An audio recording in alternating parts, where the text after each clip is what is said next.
All right, good morning, students. Today we are going to complete our final objective for History Chapter 1, Development of Historiography in the West. Our objective for today is as follows. Students will be able to take notes on or contemporary ideas of history and historiography. So you will be able to take notes on modern or contemporary. Now contemporary का मतलब क्या है जब हम बोलते हैं contemporary का मतलब नए आइडियाज यानी modern ideas. So you be able to take notes on नए और contemporary ideas of history and historiography. History और हिस्ट्री लिखना, इन दोनों चीजों के बारे में आज हम कुछ नए आइडियाज, मॉडर्न आइडियाज सुनेंगे. पिछले क्लास में we had spoken about classical thinkers यानी पुराने वाले क्या सोचते हिस्ट्री और हिस्टोरियोग्राफी के बारे में. Today's class we going to look at new ideas and new objectives. All right, moving on to the next slide.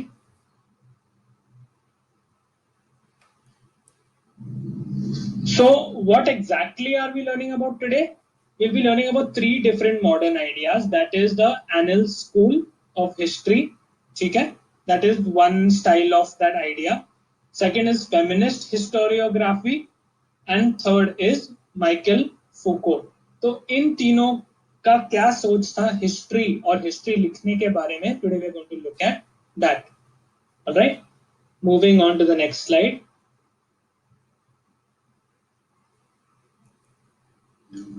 Now, the Annals school, in the beginning of the 20th century, a group of historians from France started the Annals school of history.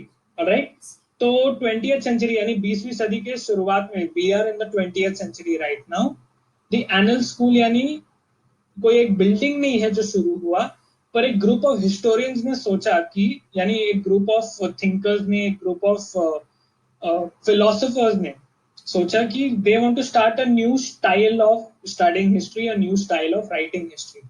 तो उसे कहा जाता है Annals school. School यानी not a building again, but a style of thinking or a way of thinking. All right. So it gave a new direction to the writing of history in France and the world. तो Annals school की वजह से क्या हुआ, history लिखने का जो नजरिया था वो अभी नया हो गया, उसको लिखने का तरीका बदल गया. ऑलराइट, कैसे बदला? The Annals school gave more importance to elements of social and economic life. For example, climate, local people, agriculture, trade, etc.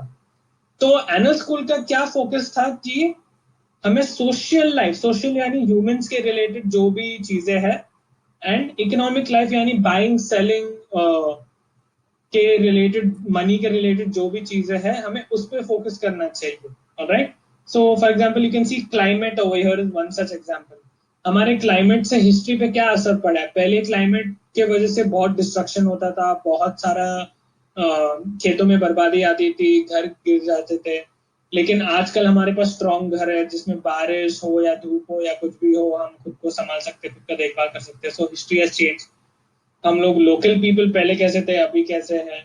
Agriculture पहले कैसे होता था, अभी कैसे हो रहा है. ट्रेड यानी बाइंग सेलिंग पहले किस माध्यम से होता था, कौन से तरह के पैसों का इस्तेमाल होता था.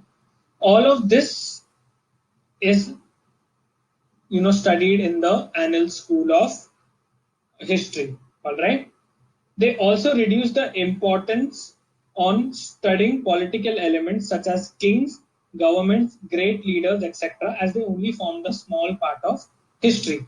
उनका ये भी कहना था कि हिस्ट्री अगर हमें पढ़ना है तो हमें पॉलिटिक्स से रिलेटेड जो भी चीजें, जैसे कि किंग्स, क्वींस, गवर्नमेंट्स, राजा महाराजा, जो भी चीजें हैं, उनको हमें ज्यादा नहीं देखना चाहिए, उन पे ज्यादा फोकस नहीं करना चाहिए. क्यों? क्योंकि they only form a small part of history. वो हिस्ट्री का एक छोटा सा ही हिस्सा है.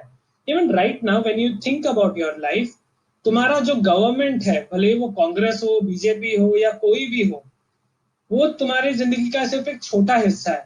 लेकिन तुम्हारे आसपास का क्लाइमेट, तुम्हारे आसपास के जो लोग होते हैं, तुम्हारे आसपास जो बाइंग एंड सेलिंग होता है, वो तुम्हारे जिंदगी का एक बड़ा हिस्सा है. Right. So the Annals school basically focused on the elements of social and economic life more, but उन्होंने पॉलिटिक्स और उसके रिलेटेड जो भी चीज है, जैसे कि राजा महाराजा, गवर्नमेंट्स, उस पे कम फोकस किया. Alright, so this is all about the Annals school. Moving on.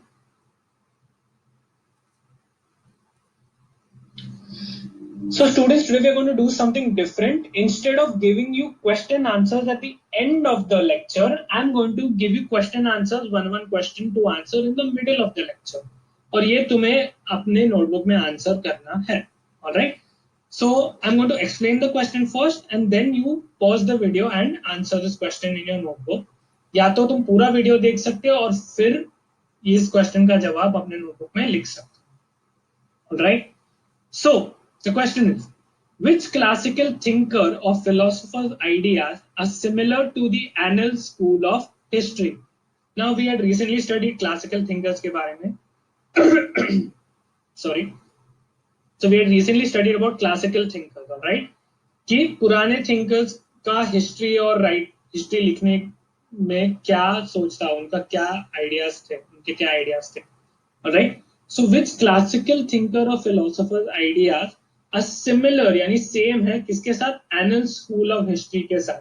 कौन से क्लासिकल थिंकर के आइडियाज और एनल स्कूल के आइडियाज मैच करते हैं? I want you to answer this question in one sentence. Alright, moving on to the next slide. Now the second style of history और modern history और historiography is called feminist historiography. Alright, now लेकिन feminist है क्या, feminism है क्या? So feminism is the concept of bringing about gender equality.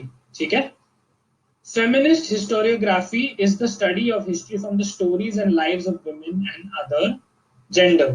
तो अभी दो पॉइंट्स है यहाँ पे. पहला क्या है? Feminism is the concept of bringing gender equality. मतलब मेल, फीमेल, ट्रांसजेंडर, तुम कोई भी जेंडर के हो तो तुम्हारे राइट्स इक्वल होने चाहिए, तुम्हारा जो भी एक्सपीरियंस होना चाहिए, तुम्हारा लाइफ कैसे होना चाहिए, इक्वल होना चाहिए. राइट, उनमें इक्वालिटी होनी चाहिए सबके बीच में. राइट, अभी जैसे हम लोग बोलते हैं ना कि कोई अगर रिच है या पुअर है उससे फर्क नहीं पड़ता, दोनों को इक्वालिटी से ही जीने का हक है और दोनों को इक्वली चीजें मिलना चाहिए. अगर नौकरी के लिए दोनों अप्लाई, सेम नौकरी के लिए अप्लाई करते हैं तो दोनों को इक्वल चांस मिलना चाहिए. राइट, तो वैसे ही feminist historiography is the concept of bringing up gender equality. तो भले ही तुम लड़के हो या लड़की हो या ट्रांसजेंडर हो, उससे कोई फर्क नहीं पड़ना चाहिए. Right, now feminist historiography is the study of history from the stories and lives of women and other genders. तो इतने सालों से हम लोग ने हिस्ट्री को किसके नजरिए से पढ़ा है? मर्दों या लड़कों के नजरिए से, कि अरे ये महान राजा थे, ये महान आदमी थे, वो महान महाराजा थे. लेकिन जब भी हमने हिस्ट्री पढ़ा है, if you might have notice, we never talk about women so much. हम लोग औरतों के बारे में या लड़कियों के बारे में ज्यादा बोलते नहीं है. Right, now that is a big question जो फेमिनिस्ट हिस्टोरियोग्राफी ने लाया, कि हम लोग सिर्फ मर्दों के नजरिए से, आदमियों के नजरिए से हिस्ट्री क्यों पढ़ते हैं? औरतों को तो अलग अलग चीजें, औरतों के साथ भी अलग अलग चीजें होती थी. There were a lot of different women rulers, women queens who are very important. तो हम सिर्फ मर्दों के नजरिए से हिस्ट्री क्यों पढ़ते हैं? Alright? So Simone de Beauvoir, a French philosopher, established the fundamentals of feminism. So this is a picture on the right hand side. You can see is a picture of this woman called Simone de Beauvoir. We're going to call her Simone. ठीक है? So she established the fundamentals of feminism. Fundamental यानी the basics or the base, जो foundation होता है जिसपे किसी कोई चीज खड़ा हो सकता है, जिसको हम नींव बोलते हैं हिंदी में. तो she is the one who made this foundation of the fundamental of feminism, यानी इक्वालिटी के बारे में इन्होंने ही बात करना शुरू किया. So this style of historiography focused on bringing about the contribution of women and other genders in social, cultural and political events. तो इस स्टाइल ऑफ हिस्ट्री ने किस चीज पर फोकस किया? इसने फोकस किया कंट्रीब्यूशन ऑफ वुमेन, यानी औरतों या लड़कियों का क्या योगदान है हिस्ट्री में. तो उन्होंने ये इस चीज पे फोकस किया इस स्टाइल ऑफ हिस्ट्री में, in social, cultural and political events. तो कहाँ पे उनका योगदान हो सकता है? सोशल यानी रोजमर्रा की जिंदगी में, कल्चरल यानी तुम्हारे रिलीजन, तुम्हारे लैंग्वेज, उन जगहों पे औरतों का क्या योगदान रहा है. एंड पॉलिटिकल इवेंट्स, पॉलिटिक्स में औरतों या लड़कियों ने क्या क्या किया है, कौन कौन से ऐसे इंपॉर्टेंट वुमेन है, इंपॉर्टेंट लड़कियां हैं जिन्होंने हिस्ट्री में या पॉलिटिक्स में बहुत बड़े बड़े काम किए हैं. तो ये टाइप ऑफ हिस्ट्री जो है फेमिनिस्ट हिस्टोरियोग्राफी, इन चीजों पे फोकस करता है. Also it focused on describing the way women and other genders live. तो ये तरह का जो हिस्टोरियोग्राफी है, फेमिनिस्ट हिस्टोरियोग्राफी जो है, it is to focused on the way women and other genders live. Women कैसे जीते थे, दूसरे जेंडर वाले लोग कैसे जीते थे in relation to their family life, employment, rights, struggles etcetera. तो विमेन कैसे जीते थे उनके फैमिलीज में, पहले कैसे जीते थे, वुमेन के जॉब्स के रिलेटेड कौन कौन से काम करते थे, वो एम्प्लॉयमेंट में अंदर आ जाता है. उनके क्या क्या हक होते थे. पहले for example women did not have the right to vote, लेकिन उन्होंने इस हक के बारे में लड़के ही ये हक पाए. तो वो फैमिली स्टोरियोग्राफी का एक हिस्सा हो सकता है. एंड स्ट्रगल, अभी women and main and for that matter every gender is born different. भले वो विमेन हो, मेल हो, ट्रांसजेंडर हो, किसी दूसरे जेंडर का हो, सभी लोग अलग अलग बॉर्न होते हैं. तो सबके अलग अलग प्रॉब्लम्स होते हैं. अभी जैसे जो ट्रांसजेंडर होते हैं, फॉर एग्जांपल हम बहुत से लोग सोसाइटी में आजकल उनको चिढ़ाते हैं या उनको नौकरियां नहीं देते, तो उनके अलग अलग प्रॉब्लम्स होते हैं. तो क्या इसका मतलब ये है कि जो मर्दों के प्रॉब्लम्स है, तो क्या वो सभी लोग उससे सीख सकते हैं, या सभी लोग उसके बारे में पढ़ना चाहिए? नहीं, हमें औरतों के भी पढ़ना चाहिए, हमें ट्रांसजेंडर लोगों के बारे में पढ़ना चाहिए. And that is how history can be studied. All right, so that is what feminist historiography is all about.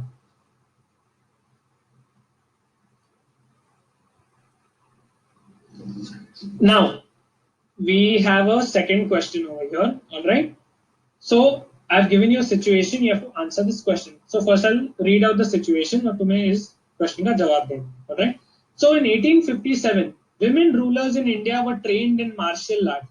जो विमेन थे इंडिया में जो रूल करते थे, यानी जो राज करते थे, दे वर ट्रेन्ड इन मार्शल आर्ट्स. मतलब उनको लड़ाई और युद्ध करने के आर्ट में उनको युद्ध करना सिखाया जाता था. Right, during this time Indian women also began to obtain higher educational degrees. तो विमेन को पढ़ने भी दिया जाता था उस समय पे. द रिबेलियन ऑफ 1857 यानी the war of 1857 was the major fight against first major fight against the British in India.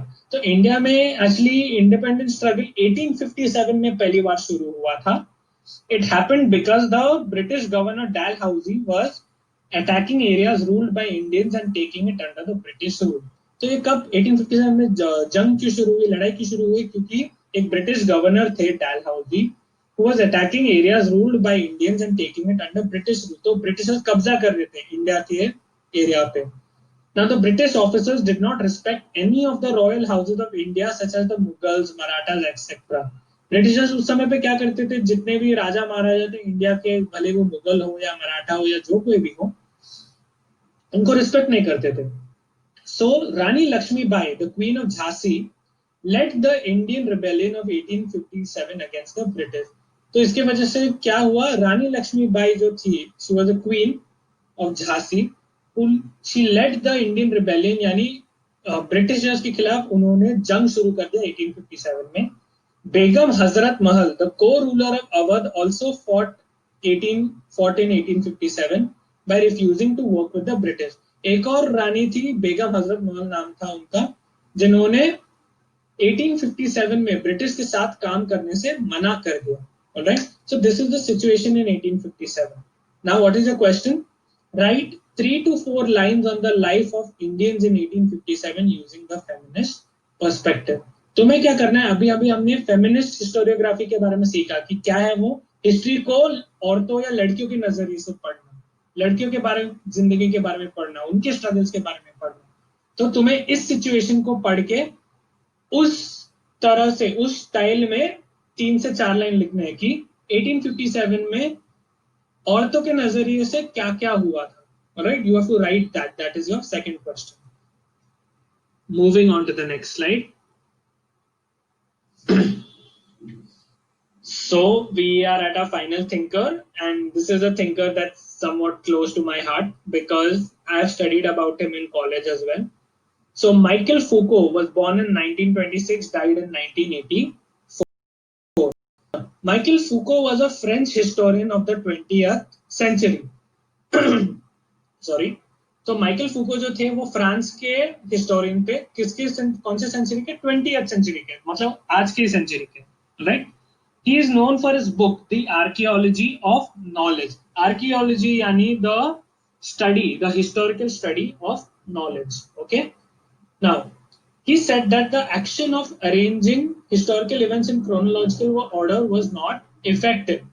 तो माइकल फूको क्या कहते थे, उनका आइडिया बहुत ही मतलब निराला था, मतलब क्या बोलेंगे, बहुत झकास आइडिया था. Alright, what was his idea कि arranging historical events in chronological order, यानी टाइम के हिसाब से हिस्ट्री लिखना इज नॉट इफेक्टिव, यानी बिल्कुल अच्छा नहीं है वो मेथड. तो फॉर एग्जाम्पल अगर समझो मैं हिस्ट्री लिख रहा हूँ और मैं उसको अरेंज करता हूँ 2001, 2002, 2003, 4, 5, 6, 7, 8, 9, 10, ऐसे करते करते मैंने अरेंज किया 2020 तक, और मैंने माइकल फूको को अगर मेरा हिस्ट्री का बुक देखा कि ये देखो मैंने 2001 से 2020 तक सारा का सारा जो हिस्ट्री है वो लिखा है, तो माइकल फूको मुझे बोलेंगे कि नहीं, ये हिस्ट्री लिखने का तरीका मैं मानता नहीं हूँ, it is not effective at all. Now why does he not find it effective? अगर और अगर हिस्ट्री को ऐसे नहीं लिखोगे तो कैसे लिखोगे? So according to him, the transition और changes in knowledge and life as time passed by were more important and should be considered as the base for writing history. उनका क्या कहना था कि टाइम तो चलता रहता है, टाइम के हिसाब से बहुत सी चीजें लेकिन चेंज नहीं होती है, लेकिन जब वो चेंज होती है उस समय पे उसको गिनना चाहिए हिस्ट्री में. ऑलराइट, तो जो भी समय में जो भी बदलाव आते हैं, आते आते जितने भी बदलाव होते हैं, वो कोई भी चीज हो जिसमें बदलाव हो, उन चीजों के बारे में फोकस करेंगे तो हिस्ट्री लिखा जा सकता है. फॉर एग्जाम्पल लेट्स से पिछले साल कोई भी वायरस नहीं था, हम लोग नॉर्मली पढ़ रहे थे. ऑलराइट, लेकिन ये साल वायरस आ गया और सब कुछ बदल गया और हमें सब हमारी पढ़ाई का स्टाइल चेंज करना पड़ा, हमें पढ़ाने का स्टाइल चेंज करना पड़ा, हमें लिखने का स्टाइल चेंज करना पड़ा, हमें अपने जीने का स्टाइल चेंज करना पड़ा.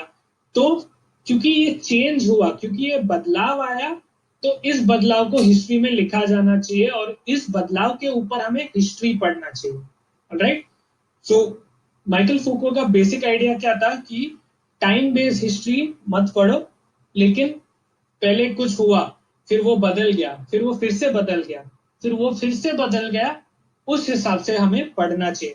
फिर वो भले ही पहले हो या बाद में हो उससे फर्क नहीं पड़ता, लेकिन बदलाव होना चाहिए, उस हिसाब से हमें पढ़ते रहना चाहिए. Alright, now final point, he studied about psychological disorders, medicine, prison etcetera. Michael Foucault एक ऐसे इंसान थे जो हिस्ट्री को नॉर्मल तरीके से नहीं पढ़ते थे, मतलब ऐसे बिल्डिंग देख के नहीं पढ़ते थे या डॉक्यूमेंट देख के नहीं पढ़ते थे. But what did he study it based on? He studied it based on psychological disorder. तो हम लोग कैसे बोलते हैं ना, किसी को कोई मेंटल डिसऑर्डर है या किसी को कोई मेंटल बीमारी है या कोई पागल है, तो माइकल फूको के हिसाब से हिस्ट्री जो है वो नॉर्मल लोग जो होते हैं उसके हिसाब से लिखा जाता है. लेकिन ऐसे कितने लोग हैं जिनको अपने दिमाग, जिनकी दिमागी हालत ठीक नहीं है, जिनको साइकोलॉजिकल डिसऑर्डर है, उनके बारे में हम कभी कुछ पूछते नहीं है, उनकी कहानियों के बारे में कोई पूछता नहीं है, तो हम सीख कहाँ से रहे? हम लोग सिर्फ कुछ लोगों के हिसाब से सीख रहे हैं, लेकिन बाकी लोग के हिसाब से तो बिल्कुल नहीं सीख रहे. So he studied about psychological disorder. वैसे ही उन्होंने प्रिजन यानी जेल जो है, जेल में जो रहने वाले जो लोग हैं उनके बारे में भी पढ़ा.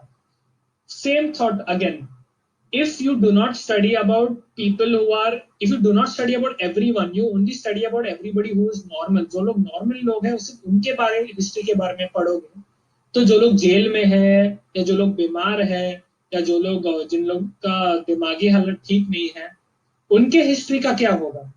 So that is why Michael Foucault studied about these different things when he was studying history. All right, and moving on. तो आज का फाइनल क्वेश्चन ये है कि do you agree with Michael Foucault's method of recording changes in human life to study history? तो क्या तुम फूको के मेथड से एग्री करते हो, फूको के मेथड को मानते हो कि हाँ, हिस्ट्री को टाइम्स के हिसाब से नहीं पढ़ना चाहिए, लेकिन हिस्ट्री में जो भी बदलाव हुए उसके हिसाब से पढ़ना चाहिए? और do you disagree with him and feel that the chronological method of recording history makes sense. या तो तुम ये भी सोच सकते हो कि नहीं नहीं सिर्फ बदलाव ही क्यों मेजर करना चाहिए, हर साल जो भी कुछ होता है छोटा हो या बड़ा हो हमें मेजर करते रहना चाहिए, पुराना मेथड हिस्ट्री पढ़ने का बेटर है। तो तुम्हें इन दोनों में से कोई भी एक चुनना है। Choose any one and give reason for your answer in 3 to 4 sentences. तुम्हें क्यों लगता है कि माइकल फूको का मेथड बेटर है, या तुम्हें क्यों लगता है कि the chronological method of recording history ज्यादा बेटर है। तो तुम्हें अपने आंसर के हिसाब से रीजन देना है। Alright, moving on.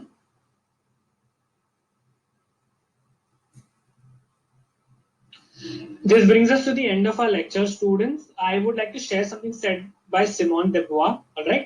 So she said, "What an odd thing a diary is. The things that you omit are more important than those that you put in." तो सिमोन de Beauvoir ने क्या कहा कि what an odd thing, यह बहुत अजीब चीज है एक डायरी। डायरी मतलब जिस किताब में हम अपने बारे में लिखते हैं, हमारे लाइफ के बारे में लिखते हैं, हमारे फीलिंग्स के बारे में लिखते हैं।